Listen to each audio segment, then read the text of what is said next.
ஆனைமலை பேரூராட்சி 3வது வார்டு பகுதியில் நகராட்சி நிர்வாகம் மற்றும் குடிநீர் வழங்கல் துறை சார்பில் கிராம சபை கூட்டம் நடைபெற்றது.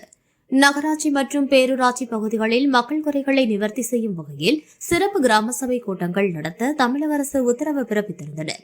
அதன்படி ஆனைமலை பேரூராட்சி 3வது வார்டு பகுதியில் நகராட்சி நிர்வாகம் மற்றும் குடிநீர் வழங்கல் துறை சார்பில் சிறப்பு கிராம சபை கூட்டம் இன்று நடைபெற்றது. இந்த கூட்டத்தில் 3வது வார்டு உறுப்பினர் அபுதாகிர், பேரூராட்சி அலுவலர்கள் மற்றும் பொதுமக்கள் என பலர் கலந்து கொண்டனர்.